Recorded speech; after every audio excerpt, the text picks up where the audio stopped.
रणनीतिक महत्व के श्रीनगर लेह राजमार्ग को जोड़ने वाली जोजिला सुरंग परियोजना पर आज से शुरू हुआ काम। एशिया के सबसे लंबी सुरंग का 2022 तक काम होगा पूरा। केंद्रीय सड़क परिवहन मंत्री नितिन गडकरी ने वर्चुअली किया उद्घाटन। केंद्रीय पर्यावरण मंत्री प्रकाश जावड़ेकर ने पंजाब से पराली जलाने को नियंत्रित करने का किया आह्वान। दिल्ली, एनसीआर और पड़ोसी शहरों में प्रदूषण से जुड़ी गतिविधियों पर सघन निगरानी के लिए सीपीसीबी की टीमों को किया रवाना।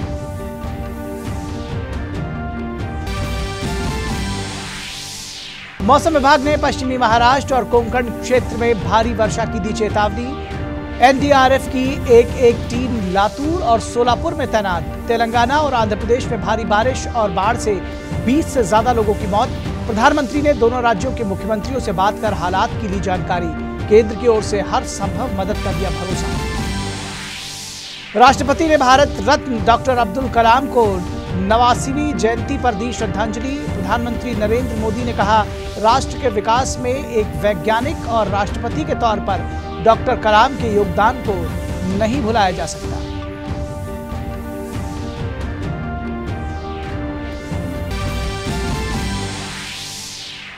देश में कोविड सैंपल की संख्या में बड़ा इजाफा। कुल परीक्षणों की संख्या बढ़कर 9 करोड़ के पार।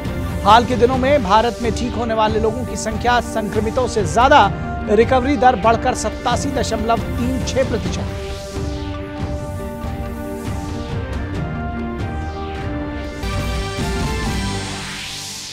और डेनमार्क ओपन के दूसरे दौर में भारत के किदाम्बी श्रीकांत ने कनाडा के जेसन एंथनी को हराकर क्वार्टर फाइनल में किया प्रवेश, जबकि अजय जयराम को हार का करना पड़ा सामना।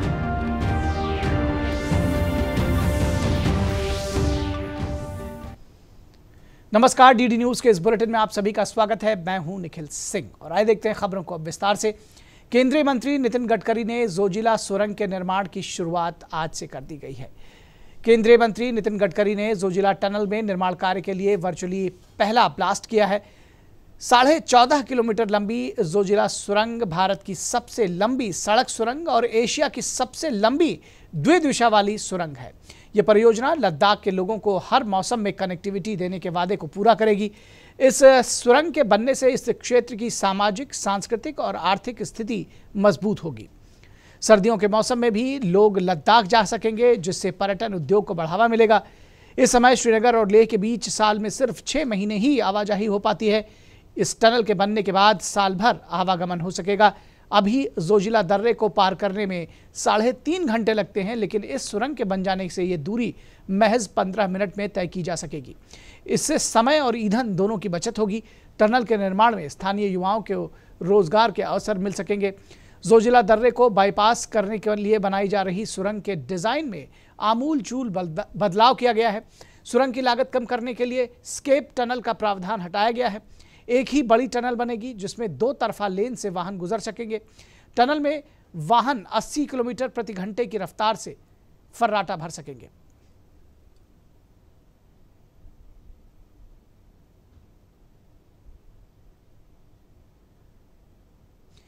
इस मौके पर केंद्रीय मंत्री नितिन गडकरी ने कहा कि इस सुरंग से लेह, लद्दाख और कश्मीर की अर्थव्यवस्था में सुधार होगा।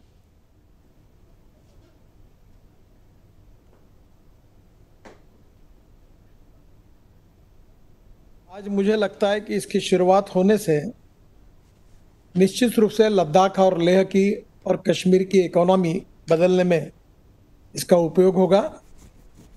ये टनल की लंबाई 14.15 किलोमीटर है और यह अपने आप में आशिया में सबसे बड़ी टनल बनने वाली है। एक रिकॉर्ड बनने वाला है। ये जैसा एक रिकॉर्ड हुआ है, वैसे दूसरा भी सबसे बड़ा रिकॉर्ड इसमें प्रस्तापित हुआ है कि इस टनल के काम में हमारे विभाग के सभी अधिकारियों के और सभी लोगों के प्रयासों के कारण हमने करीब 4,000 करोड़ रुपए की बचत भी की है। नितिन गडकरी ने कहा कि 2 टनल्स के बीच संपर्क मार्ग बनने से काफी सुविधा मिलेगी। जनता को रोजगार मिलने के साथ साथ काफी मदद मिलेगी। दोनों टनल के बीच में अप्रोच मार्ग बनने से और बड़ी सुविधा होगी। और जोजिला की दरी पास करने के लिए 3.5 घंटे लगते थे, अब ये काम केवल 15 मिनट में हो जाएगा। उससे जनता को काफी बड़ा फायदा मिल रहा है। तो मुझे लगता है कि अब उनका जीवन अच्छा बनेगा, रोजगार मिलेगा। केंद्रीय सड़क परिवहन एवं राष्ट्रीय राजमार्ग राज्य मंत्री जनरल वीके सिंह ने कहा है कि यह सुरंग बनने से रास्ता आसान होगा, लद्दाख और जम्मू कश्मीर के बीच समन्वय अच्छा हो सकेगा। टनल के बनने से रास्ता आसान होगा, दोनों तरफ ट्रेड भी बढ़ेगा, दोनों तरफ आवागमन भी अच्छा होगा, दोनों यूनियन टेरिटरीज के अंदर इसके कारण समन्वय कोऑर्डिनेशन भी अच्छा होगा। और मुझे आशा है कि ये काम जो इसका एक समय दिया गया है 6 साल का, उससे पहले बनकर तैयार होगा और हम सब के लिए एक बहुत बड़ी सौगात होगी। केंद्रीय पर्यावरण और जलवायु परिवर्तन मंत्री प्रकाश जावड़ेकर ने आज केंद्रीय प्रदूषण नियंत्रण बोर्ड की 50 टीमों को अलग अलग क्षेत्रों के लिए रवाना किया ताकि पर्यावरण को सहेजने की दिशा में तेजी से काम किया जा सके। प्रदूषण की चिंता करते हुए केंद्रीय मंत्री ने पंजाब सरकार से अपील की है कि वो पराली जलाने की समस्या से निपटने के लिए पर्याप्त कदम उठाए। केंद्रीय पर्यावरण मंत्री प्रकाश जावड़ेकर ने कहा कि प्रदूषण से समस्या से निपटने के लिए जो 50 टीमें बनाई गई हैं वो अलग अलग क्षेत्रों में प्रदूषण की स्थिति का जायजा लेंगी और उस पर अपनी रिपोर्ट पेश करेंगी। 50 टीमें 50 गाड़ियों में घूमेगी, जगह जगह जाएगी, जहां बर्निंग हो रहा है वो भी नोट करेगी, जहां धूल उड़ रही है वो भी नोट करेगी, जो समीर ऐप पे कंप्लेंट्स आते हैं वो भी नोट करेंगे और उसके साथ साथ जो वेस्ट प्रबंधन ठीक नहीं हो रहा है तो उसका भी जायजा लेंगे। कंस्ट्रक्शन डिमोलिशन जहाँ चल रहा है वहाँ भी देखेंगे और ये सब आपको अधिकार है कानूनी कि आप इसके खिलाफ रिपोर्ट देंगे तो उस पर सख्त से सख्त कार्रवाई करेंगे। लेकिन 95% फैक्टर्स लोकल है, वो लोकल फैक्टर्स को कम करने के लिए हमें काम करना है। मुंबई, ठाणे और रायगढ़ सहित समूचे उत्तरी कोंकण को बिजली और तूफान के साथ भारी बारिश की संभावना के कारण इस क्षेत्र को रेड अलर्ट से बदलकर ऑरेंज अलर्ट वाला क्षेत्र घोषित कर दिया गया है। रत्नागिरी और सिंधुदुर्ग में भी कई स्थानों पर भारी बारिश होने की संभावना है। मौसम विभाग के मुताबिक राज्य में काफी स्थानों पर मध्यम से भारी वर्षा होने का अनुमान है। पुणे सोलापुर राजमार्ग पर कई स्थानों पर पानी भरने से और उजनी बांध में पानी का स्तर बढ़ने से यातायात बाधित हुआ है। आंध्र प्रदेश और तेलंगाना के बाद अब महाराष्ट्र में बारिश आफत बनकर बरस रही है। बुधवार से महाराष्ट्र के मुंबई और ठाणे समेत दूसरे इलाकों में बारिश का दौर शुरू हो गया है। मुंबई शहर और उपनगरीय क्षेत्रों में आंधी और बिजली के साथ बारिश हुई। सांता क्रूज में 10 मिलीमीटर जबकि कोलाबा में 5 मिलीमीटर बारिश दर्ज की गई है। वहीं पुणे शहर में कई निचले इलाकों में पानी भरने और बिजली गुल होने की शिकायत दर्ज की गई है। सांगली, सोलापुर, उस्मानाबाद में भी भारी बारिश हुई है जिससे फसलों के नुकसान की खबर है। कई निचले इलाकों में जलभराव से आम जनजीवन अस्त व्यस्त हो गया है।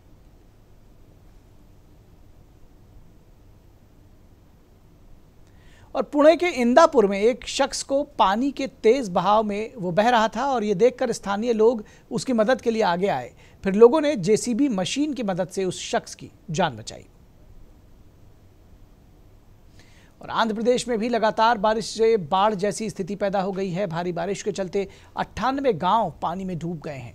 बारिश की वजह से राज्य के 6 जिलों में फसलों और सड़कों को भारी नुकसान हुआ है। राज्य सरकार ने इस आपदा से निपटने के लिए एनडीआरएफ की 17 टीमों को विशाखापट्टनम, पूर्वी गोदावरी, पश्चिमी गोदावरी, कृष्णा जिलों के जिलाधिकारियों के साथ मिलकर बाढ़ से निपटने के लिए तैयार किया है। आंध्र प्रदेश के मुख्यमंत्री वाईएस जगनमोहन रेड्डी ने बाढ़ के हालात की समीक्षा की और अधिकारियों को हाई अलर्ट पर रहने और राहत शिविरों में शरण लेने वाले लोगों को हर संभव मदद देने का निर्देश दिया है। हैदराबाद शहर में लगातार हो रही बारिश से बाढ़ जैसे हालात पैदा हो गए हैं और आम जनजीवन बुरी तरह से प्रभावित हुआ है। तेलंगाना राज्य प्रशासन के अनुरोध पर एनडीआरएफ की 4 टीमें हालात संभालने के लिए शहर में तैनात की गई हैं। एनडीआरएफ बाढ़ बचाव तकनीक का इस्तेमाल करते हुए पोचनपल्ली में उसने बस में फंसे हुए 20 लोगों को सुरक्षित निकाला। वर्तमान में एनडीआरएफ की 100 टीमें देश के विभिन्न हिस्सों में बाढ़ की स्थिति से निपट रही हैं। एनडीआरएफ के महानिदेशक एसएन प्रधान पूरी तरह से लगातार स्थिति पर नजर बनाए हुए हैं। राष्ट्रपति रामनाथ कोविंद और प्रधानमंत्री नरेंद्र मोदी ने दोनों राज्यों के मुख्यमंत्रियों से बात कर हालात की जानकारी ली और केंद्र की ओर से पूरी मदद का भरोसा दिया है।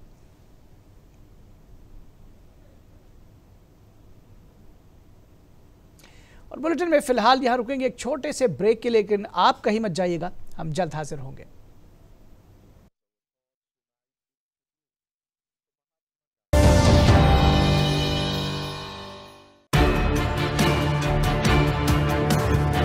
The Navy gives me confidence. The Navy gives me courage. The Navy gives me a career. The Navy gives you more. Indian Navy, an ocean of opportunities.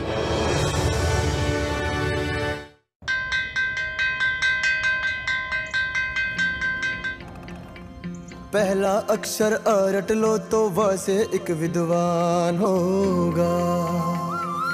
पक्की होगी बुनियादें तो हाँ से हिंदुस्तान होगा।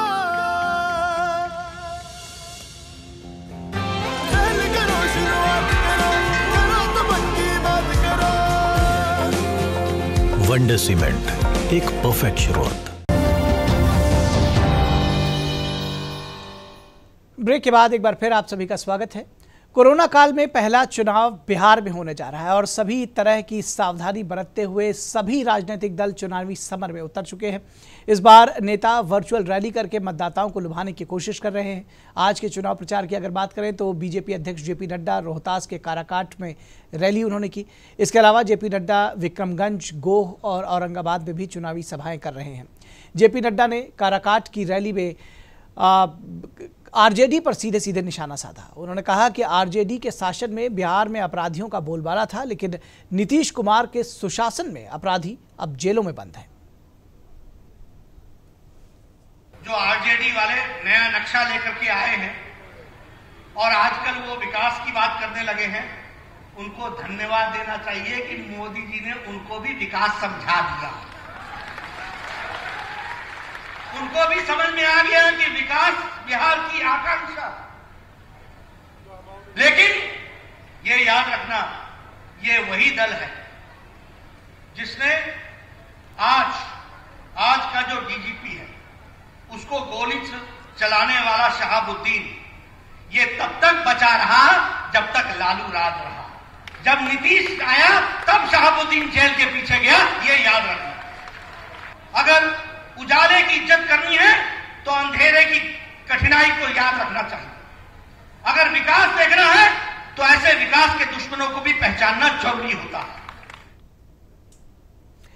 इसके अलावा मुख्यमंत्री नीतीश कुमार आज जमुई और लखीसराय में चुनावी रैली करेंगे। बिहार के उप मुख्यमंत्री और बीजेपी नेता सुशील मोदी भी आज जमुई में एक जनसभा का उनका कार्यक्रम है।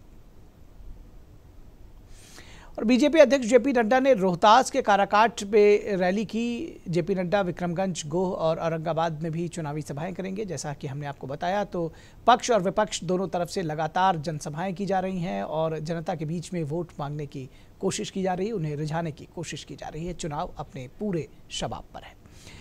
और केंद्रीय पर्यटन मंत्री प्रहलाद सिंह पटेल ने आज 15 राज्यों के पर्यटन मंत्रियों से मीटिंग की। 2 दिन तक चलने वाली इस बैठक का मुख्य उद्देश्य कोरोना के दौरान किस प्रकार से पर्यटन उद्योग को बढ़ावा मिल सके, उसके लिए विचार विमर्श हुआ। साथ ही इस बात पर भी चर्चा हुई कि कैसे राज्यों में एक समान गाइडलाइन जारी हो सके ताकि पर्यटकों को कोई दिक्कत न हो। हम मिलजुल कर एक सा प्रोटोकॉल रखें क्वारंटाइन का। इंटर स्टेट अगर कोई व्हीकल जा रहा है तो वो स्मूथ तरीके से जा पाए, ताकि पर्यटक को ये ना लगे कि हम बीच में कहीं रुक जाएंगे। चौथी बात है कि पर्यटन मंत्रालय, भारत सरकार एक ऐसा प्लेटफॉर्म बना रहा है जिस पर राज्यों के मार्गों की सूची होगी कि उसमें कौन कौन से होटल, रेस्टोरेंट और बाकी जगह पर हैं, कौन से शौचालय वहाँ पर सार्वजनिक शौचालय हैं, ताकि और मौसम की जानकारी, और वो भी सही और तुरंत जानकारी एक प्लेटफॉर्म पर हो। इस बात के लिए आज पहले दिन 15 राज्यों के पर्यटन मंत्रियों से चर्चा हुई है। और कोरोना संक्रमण काल में 7 महीने से बंद पड़े सिनेमाघर और मल्टीप्लेक्सेस में आज से मनोरंजन की बहार लौट आई है। हालांकि पहले जैसी तो नहीं, लेकिन थोड़ी बहुत रौनक जरूर देखी जा रही है। लंबे समय बाद दर्शक बदले माहौल के बीच अनलॉक 5 के तहत आज से फिल्म देखने का मजा ले रहे हैं। इसके लिए केंद्र सरकार के दिशा निर्देशों के अनुसार सिनेमाघर के मालिकों ने पूरी तरह से तैयारी कर ली है। कोरोना संक्रमण से बचाव के लिए तमाम इंतजामात किए गए हैं। महामारी के कारण सिनेमा हॉल की कुल सीटों में से 50% सीटों पर ही बैठने की इजाज़त है। हॉल में प्रवेश करने से पहले मास्क पहनना ज़रूरी है। दर्शकों के मोबाइल में आरोग्य सेतु ऐप का होना ज़रूरी है और इसके साथ ही टिकट भी ऑनलाइन ही खरीदना होगा। इसके साथ ही साथ मनोरंजन पार्क और स्विमिंग पूल भी आज से खोल दिए गए हैं। और केंद्रीय गृह मंत्रालय द्वारा जारी दिशा निर्देशों के अनुसार कुछ राज्यों ने चरणबद्ध तरीके से आज से फिर से स्कूल खोल दिए हैं। पंजाब में स्कूल पूरे एहतियात के साथ खुल गए हैं। स्कूलों में बच्चों की सुरक्षा, सामाजिक दूरी, स्वच्छता के पूरे इंतजाम किए गए हैं। वहीं मेघालय में भी आज से स्कूल खुल गए हैं। हालांकि अभी सिर्फ अपर प्राइमरी क्लास के लिए स्कूल खोले गए हैं। इस दौरान छात्र स्कूल जाकर सिर्फ शिक्षकों के साथ विचार विमर्श कर सकेंगे और अपने प्रश्नों के उत्तर हासिल कर सकेंगे। नियमित रूप से कक्षा का संचालन फिलहाल नहीं किया जाएगा। नियमित रूप से कक्षाओं के संचालन के बारे में फैसला आज लिया जा सकता है। और आज भारत के पूर्व राष्ट्रपति और भारत रत्न डॉक्टर APJ अब्दुल कलाम की जयंती है। भारत के मिसाइल मैन कहे जाने वाले डॉक्टर कलाम का जन्म 15 अक्टूबर 1931 को तमिलनाडु के रामेश्वरम में हुआ था।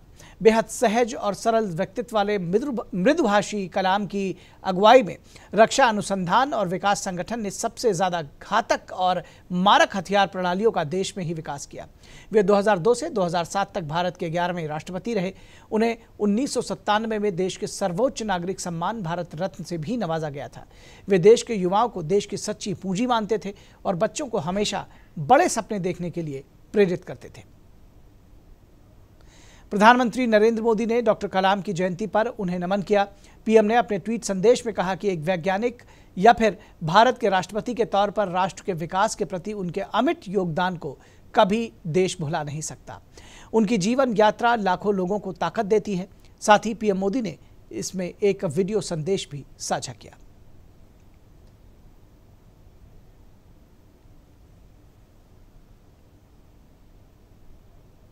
राष्ट्र रत्न पहले थे, राष्ट्रपति बाद में थे। जीवन में व्यक्ति कहां से कहां तक पहुंच सकता है, क्या से क्या कर सकता है और आवश्यकता के अनुसार अपने जीवन को कैसे ढाल सकता है, इसका उत्तम उदाहरण श्रीमान अब्दुल कलाम। शब्द नहीं, उनका व्यक्तित्व बोलता और वे साधारण व्यक्ति थे, लेकिन असाधारण व्यक्तित्व के धनी थे।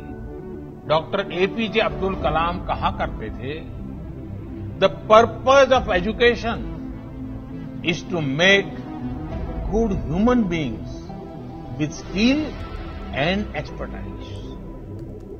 Enlighten human beings can be created by teachers. Doctor Abdul Kalam ji को तो निकट से हम लोगों ने देखा और बच्चों को बहुत प्यार करते और यानी सचमुच में उनका वो पैशन था। उनको किसी ने पूछा था एक बार कि आप क्या चाहेंगे, लोग आपको कैसे याद रखें?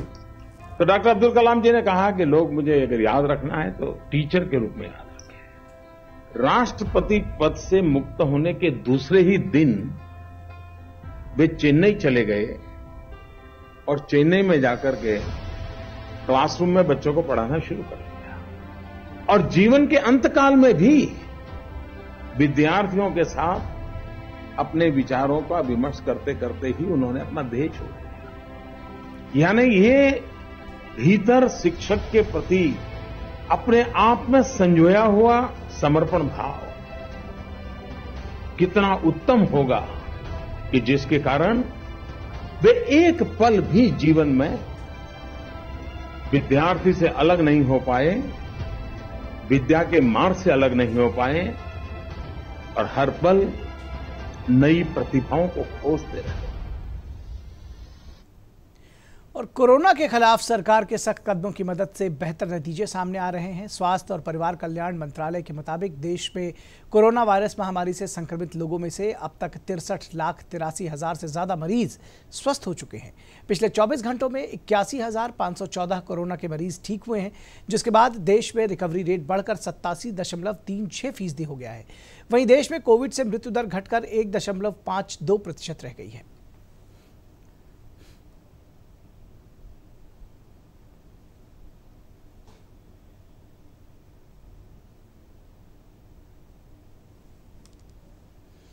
वहीं भारतीय चिकित्सा अनुसंधान परिषद ने बताया है कि देश में 14 अक्टूबर तक कोरोना के लिए कुल 9,12,26,305 नमूनों के परीक्षण किए जा चुके थे, जिनमें से 14 अक्टूबर को 11,36,183 नमूनों की जांच हुई।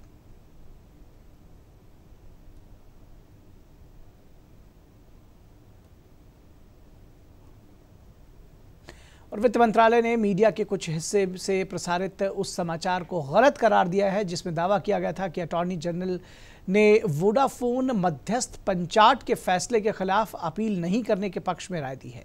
मंत्रालय ने कहा कि यह पूरी तरह से गलत है और बिना किसी तथ्यात्मक आधार पर है। वित्त मंत्रालय ने कहा कि सभी विकल्पों के साथ उक्त फैसले पर विचार किया जा रहा है और इसके परीक्षण के बाद ही आगे की कार्रवाई तय की जाएगी। मंत्रालय ने कहा कि सरकार के समक्ष सभी विकल्प खुले हुए हैं।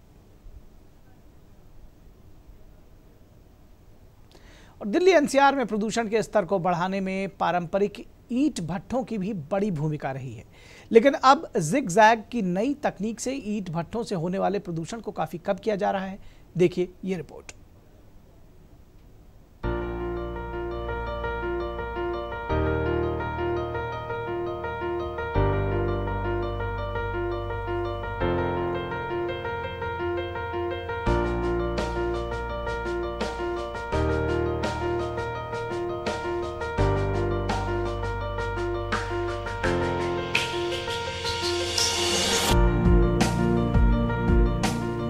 दिल्ली एनसीआर पिछले कुछ सालों से वायु प्रदूषण की मार झेल रहा है। इससे निपटने के लिए ग्रेडेड रिस्पांस एक्शन प्लान लिया गया है, जिसके अंतर्गत ईंट उद्योग जो है उनको एक नई टेक्नोलॉजी दी गई है। ये है जिगजैग टेक्नोलॉजी। क्या है ये टेक्नोलॉजी और उसके क्या फायदे हैं, जानते हैं इस रिपोर्ट में।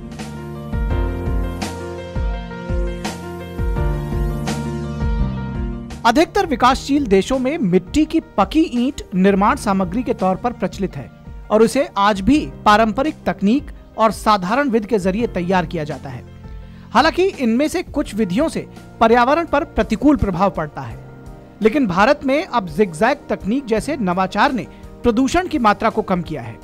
जिगजैग भट्ठी का नाम ईंटों को जलाने के लिए अपनाई जाने वाली प्रभावी फायरिंग तकनीक के आधार पर रखा गया है। जिगजैग तकनीक वाली भट्ठी में कच्ची ईंटों को रखने के लिए आयताकार भाग बनता है। इसमें कच्ची ईंट को रखते समय खाली स्थान छोड़ा जाता है।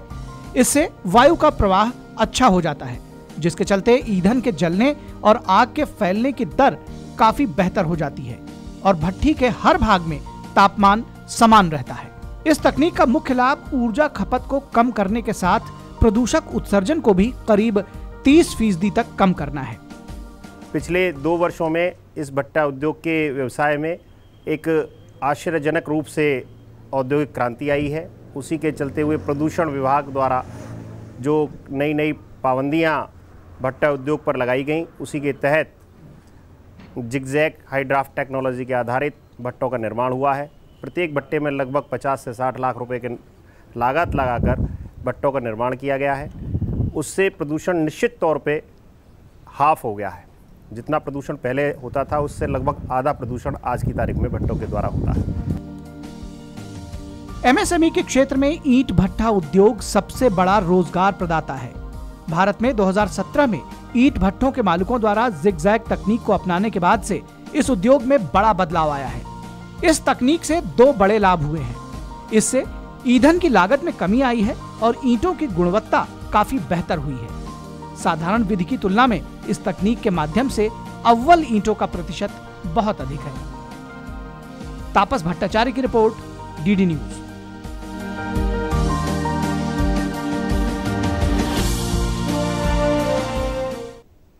और एक बार फिर बात करेंगे बिहार चुनावों की। चलेंगे बिहार के औरंगाबाद की गोह विधानसभा सीट पर, जहां बीजेपी के अध्यक्ष जेपी नड्डा एक चुनावी रैली को संबोधित कर रहे हैं। की भूमि है, परिवर्तन की भूमि है, देश और दुनिया को दृष्टि देने वाली भूमि। फिर चाहे हम सम्राट चंद्रगुप्त के समय की बात करें या फिर हम आजादी की लड़ाई में लड़ने की कर्म भूमि के रूप में चंपारण को महात्मा गांधी के साथ जोड़े, डॉक्टर राजेंद्र प्रसाद प्रथम राष्ट्रपति को याद करें, या आजाद भारत में वैकल्पिक व्यवस्था में केंद्र में सरकार बनाते हुए संपूर्ण क्रांति का नारा लगाने वाले जयप्रकाश नारायण को याद करें। यह भूमि हम सबको प्रेरणा देने वाली भूमि है और मैं अपनी ओर से इस भूमि को नमन करता हूं और इससे प्रेरणा भी लेता हूं। मैं यहां बैठा था तो मुझे मनोज जी की व्यवस्था पर बहुत अच्छा लगा और मैं उनको शाबाशी देना चाहता हूं, क्योंकि यह सभा उत्तम प्रजातंत्र की व्यवस्था के बारे में बताता है। आप कहेंगे उत्तम प्रजातंत्र की व्यवस्था क्या है? उत्तम प्रजातंत्र की व्यवस्था है कि नेता धूप में रहे लेकिन जनता को छाया देने का काम हमेशा करे, इसकी चिंता करें। और मैंने देखा कि इन्होंने किस तरीके से सबको छाया में रखकर और नेताओं को तपने के लिए प्रेरणा देने वाला काम किया है। और जिस देश का प्रधानमंत्री प्रधान सेवक हो, वहां हम सब लोग आपके लिए तपने के लिए आतुर हैं, इस बात को भी आपको समझना चाहिए। ये सिर्फ कहने के लिए नहीं है। मैं अभी 3 भाषण मैंने सुने, राजन जी का भाषण सुना, मनोज जी का भाषण सुना, संजय जी का भाषण सुना। तीनों ने अपने भाषण में क्या काम किया है जनता के लिए, इसको ठोक करके बताया है। ये आपको 2014 के पहले की राजनीतिक संस्कृति नहीं देखी होगी।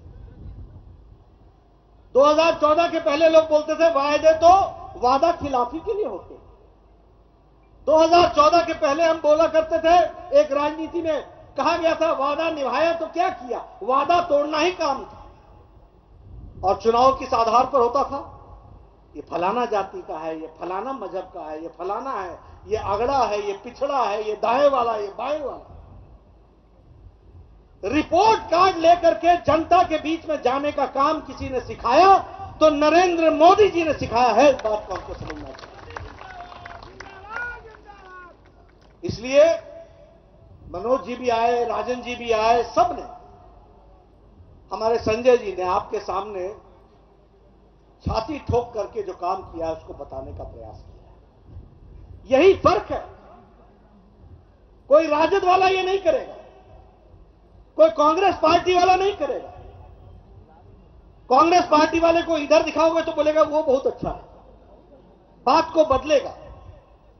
लेकिन वायदा निभाने की ताकत रखने की ताकत अगर है तो वह एनडीए में है और जनता की सेवा करने का मादा भी एनडीए में है। ये मैं आपको बताना चाहता हूं।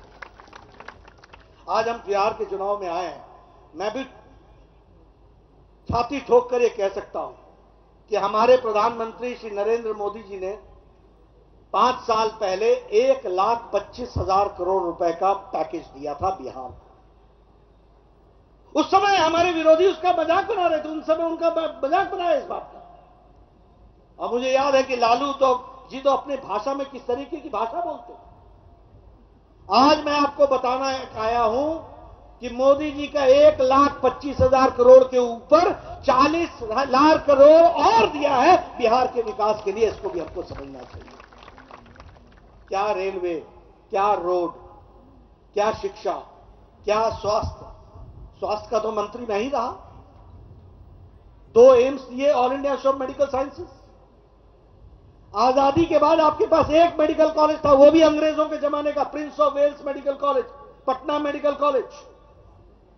उसके बाद 3 मेडिकल कॉलेज आए, Darbhanga medical college, Dhanbad medical college, Pataliputra medical college. ये भी प्राइवेट क्षेत्र में आए थे, बाद में सरकार ने लिया था।